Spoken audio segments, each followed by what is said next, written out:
तर बघा मसाला पण छान झालेला आहे, दालवा वगैरे भाजून ते भाजून घ्यावंच लागतं पावसाळ्यामध्ये. अशीच सुक्की भेल नाही का खायला पण खूप स्वादिष्ट लागतं. बघा कोथिंबीर टाकून घ्यायची. नमस्कार आई. नमस्कार. तर आज नाही का आई रेसिपी दाखवणार आहेत. कोणती रेसिपी आहे आज? सुक्की भेळ. सुक्की भेल. तर घरगुती सुक्की भेल बनवून दाखवतात आहे आज. तर नाही का कसं आहे आता वातावरण वेगळंच झालेलं आहे, म्हणजे पावसाचं वातावरण आहे नाही. हो, पावसाच्या बाहेरची चांगलं नाही राहत, हो. म्हणून घरगुतीच करायची.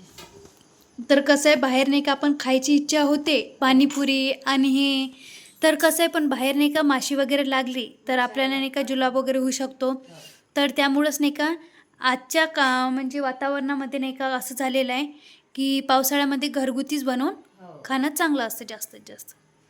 तर आम्ही घरगुती सुक्की भेल दाखवणार आहेत. एकदम सोपी आणि सिंपल, सर्वाला येते.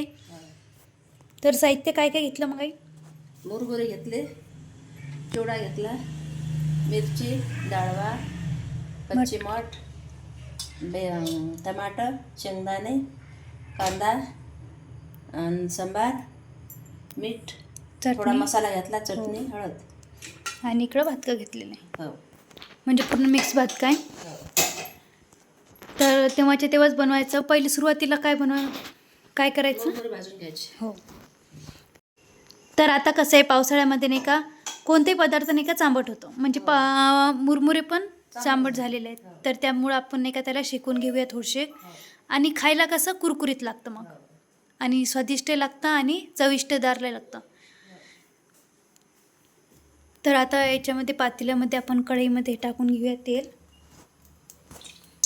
फक्त मुरमुरे भाजून घ्यायचं आणि नंतर सांगते शेंगदाणे वगैरे दालवा घेतलेला आहे. तर तुम्ही म्हणसाल आता दालवा कशासाठी घेतला, तर कुणी याच्यातमध्ये फुटाणे वगैरे टाकतं, म्हणजे वेगवेगळं टाकतं, वेगवेगळी मटकी आणि वेगवेगळ्या प्रकारचं टाकतात. तर ही सुक्की ताबडतोब कशी बनतं भेल, तर 10 मिनटातच बनतं, जास्त काही वेळ लागत नाही याला आणि चटपटीत बनतं. आणि कसं आहे आपल्या घरी जर पाहुणे वगैरे आले तर आपण नाही का चहासोबत आणि झटपटीत बनवून देऊ शकता. तर मुलांनी मागितली तर चटरपटर खाण्यासाठी दुपारच्या वेळेला किंवा संध्याकाळच्या वेळेला आपण हा नाश्ता म्हणून खाऊ शकतो. तर उन्हाळ्यामध्ये तर खूप छान असते खाणं म्हणजे. तर आम्ही नाही का आता आमच्या स्वराजसाठी मुरमुरे भाजून ठेवणार आहे. तर त्याला मुरमुरे वगैरे चालतं आता, हे नाही मुरमुरे चालतं. त्याला आम्ही बाहेरचं काहीच नसतं देत, म्हणजे कुरकुरा वगैरे ते चांगलंच नसतं.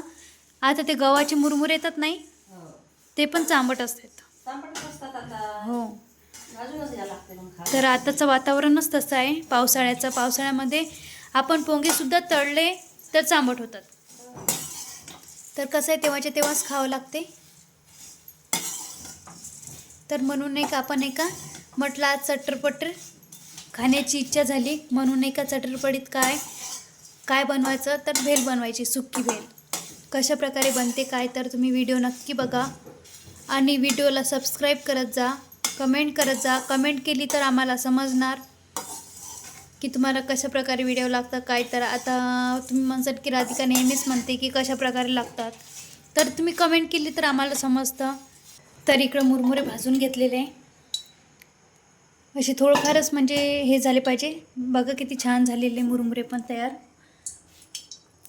तर बघा असे झालेले आहे कुरकुरीत, आणि ते खायला चांबट नको लागायला म्हणून नाही का ते भाजून घेतलेले आहेत. आणि मिरच्या पण आपण थोडेफार तेलामध्ये फ्राय करून घेऊया. कच्ची मिरची खायला नाही का खूप तिखट लागतं, त्यामुळं नाही का आम्ही जराशाच तळून घ्यायच्या. हो, त्यामुळे. तर नंतर शेंगदाणे टाकायचे त्याच्यामध्ये. तर शेंगदाणे टाकून घेतलेले आणि ते खमंग अशी होऊ द्यायची व्यवस्थित, आणि त्याच्यामध्येच मसाला वगैरे सोडायचा. म्हणजे कसं आहे खायला पण शेंगदाण्याला पण तेल वगैरे लागतं, मसाला वगैरे लागतं, आणि खायला पण चटरपटीत लागतं.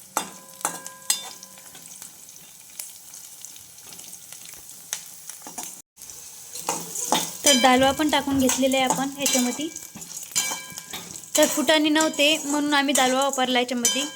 कोणी फुटाणे वापरत नाही. आणि आणखी काय काय वापरतं त्याच्यात? फुटाणे टाकते ना, कोणी कोणी वाटाणे टाकते कोणी. हो, वटाणे, फुटाणे, आणखी मला वाटते काकडी टाकतात ना?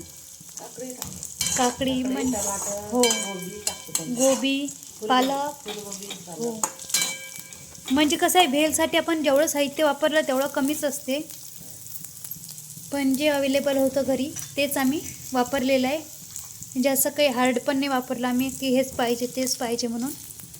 साधं सिंपल. तर चटणी टाकून घेतली, हळद टाकून घेतलं आणि याच्यात चाट मसाला टाकून घ्यायचा, थोडासा मसाला घेतलेला आहे आणि चवीनुसार मीठ टाकून घ्यायचं. तर हा मसाला नाही का व्यवस्थित होऊ द्यायचा. म्हणजे वेगळ्या पद्धतीनं जराशी दाखवणार आहे तुम्ही, म्हणजे आम्ही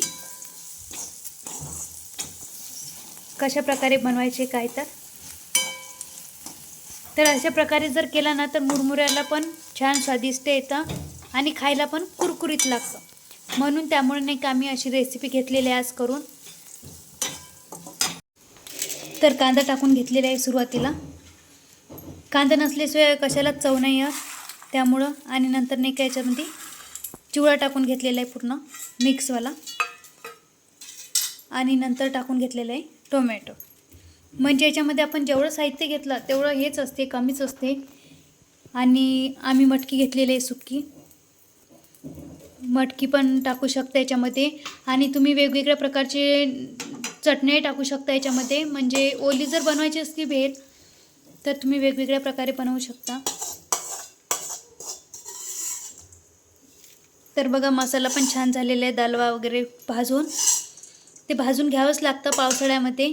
अशीच सुक्की भेल नाही का खायला पण खूप स्वादिष्ट लागतं. बघा कोथिंबीर टाकून घ्यायची आणि बघा पूर्ण साहित्य आपण नाही का याच्यामध्ये टाकून घेतलं. नंतर त्याला मिक्स केल्यानंतर ते खायला पण व्यवस्थित लागतं. करू का? मिक्स करू का? मिक्स करायचे आता पूर्ण. तर अशी झालेली आहे ताबडतोब. वेळेवर आपण बनवू शकता आणि साहित्य आपल्या घरीच असते पूर्ण. तर अशी झालेली आहे सुक्की भेल तयार. याच्यावरती तुम्ही निंबू वापरू शकता, पण आम्ही चाट मसाला वापरलेला आहे त्याच्यामध्ये सांबट वगैरे होतं सर्व. याच्यात तुम्ही चिंचेची चटणी वापरू शकता, टोमॅटो चटणी वापरू शकता आणि टोमॅटो सॉस पण वापरू शकता.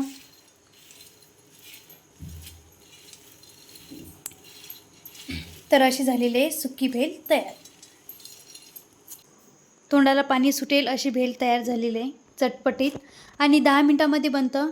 जास्त काही वेळ नाही लागत, काहीच नाही. खूप छान बनले आहे.